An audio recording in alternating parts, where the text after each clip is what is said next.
It's backyard grilling season, and nobody wants to throw a party with lame food. So we're here today to get some help from a pro. Joining us, we have world-renowned celebrity chef and one of my favorites, and one of the judges from Fox's competition cooking show, MasterChef, Chef Graham Elliot. Graham, thanks for joining us today. Thanks, Rachel. Psyched to be part of this. Cool. So can you tell us a little bit about your culinary background and what you have coming up? And then I have tons of questions about how we can throw a great backyard party and do some grilling and enjoy the summer in Chicago. Yeah, so, I was raised in a Navy background, kind of, been to all 50 states, but decided that I needed to come to Chicago because it was such an amazing food town, great chefs. Have been there for about 15 years now and live on the south side. Own a restaurant in the West Loop, also a judge on MasterChef, MasterChef Junior, and am the culinary director of Lollapalooza. So very excited to be doing all those things. Have my first cookbook coming out this fall. So a lot of different projects in the works. That's awesome. I'm excited about the cookbook. Yeah, thanks. I've been a fan of yours for a while. So I polled my readers at eatthebirds.com, and they want to know a few things about grilling season. Mm-hmm. Can you give us some recipes, some tips? I'm in the suburbs. My website is all about bringing people out to eat in the suburbs. Mm-hmm. So in the suburbs, we all want to throw the best party. Right. So no lame recipes. How do we throw a good backyard party? Yeah, my in-laws live out in Naperville, and I think that what's great about the burbs is that you have, beautiful yards, and that's something that's so conducive to a great time when it comes to grilling and chilling. So you take different ideas that people understand and then put a twist on them. That's what I like to do. So, what I've done with these recipes is taken those cues, but also paired them with Mike's Hard Lemonades and their new flavors like peach and, hard cider and cherry, and then having the food based around that. So we've got things like our chicken, but it's done with a watermelon and olive salsa. We've got our burger, but it's with watercress and like a brie fondue. We've got crispy grit cakes. Things that are very fun to eat, fun to cook, and also can kind of get people involved. And that's what makes grilling with friends and family so fun.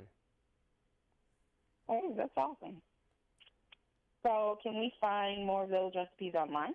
Yeah, you can go to tastingtable.com and kind of, get an idea of all of the reasons behind it as well as the recipes themselves and also little pointers. So, whether you have a grill that's the right temp, how to have one that's a part of the grill that's super hot for that sear and char, and then a little lower temp to like really help cook it through.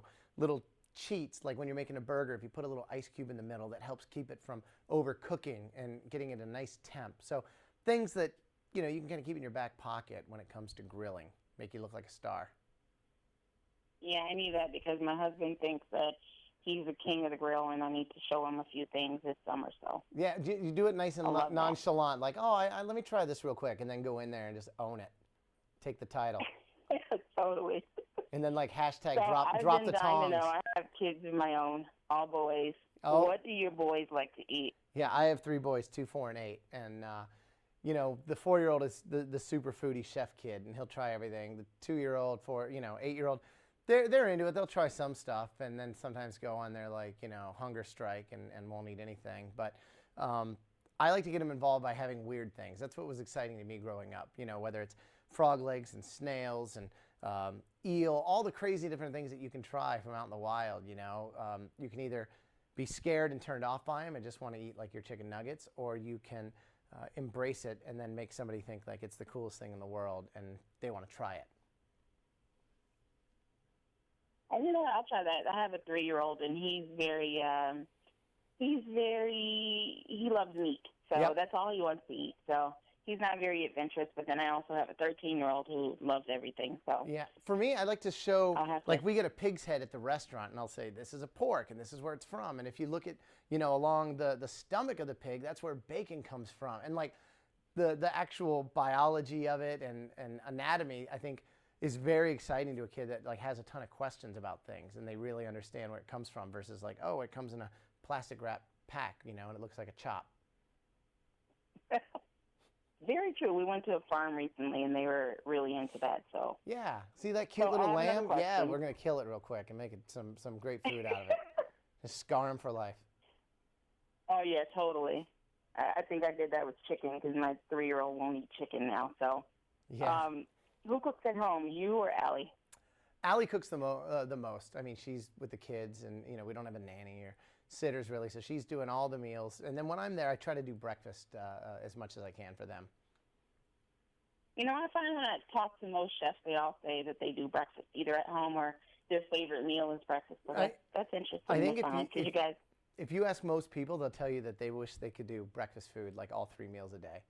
Like it's just good stuff. Yeah, I think I'm one of those people. Yeah, right. So, what's your favorite guilty pleasure thing to eat? Guilty pleasure to eat. I'm a fan of Cheez-Its, which are, those little crackers. Those are good. Mm-hmm. I guess stuff like that that's convenient, not the healthiest thing in the world, but it's good to let yourself have a few of those little items now and then. Yeah, I had some Cheez-Its recently. They just came out with some puffs, and my 13-year-old brought home a bag. They were awesome. See? I haven't had those in years, but awesome. So tell me, what about MasterChef do you like the most, and which one is more fun behind the scenes? Is it junior or regular? It's so amazing to be able to teach people and bring them along for the ride, whether it's the contestants or people at home, and really try to teach and inspire and excite. And junior, far and away, you're able to do that. So I love working with the kids, and I think that you get to see Gordon and I, and how we are with our own kids, as dads in the kitchen. It's very rewarding to be part of it. That's cool. Yeah. And my last question came directly from our Eat the Birds Facebook page. Where do you go out to dinner when you're in Chicago? And we have our fingers crossed for you to say someplace in the suburbs. Hint, hint. One place that I do love is Horse Thief Hollow, which is on Western, and it's down in Beverly, Morgan Park area. So it's about as far as you can get before you start getting out of Chicago. So that's a little border one for you. Cool. That's awesome. I'm all for that. So thanks for the tips today for backyard grilling, and I'll make sure to tell everybody about the recipes online and getting out there and trying the Mike's Hard Lemonade paired with the recipes. So Sweet. we appreciate your time. All right. Thanks, Rachel.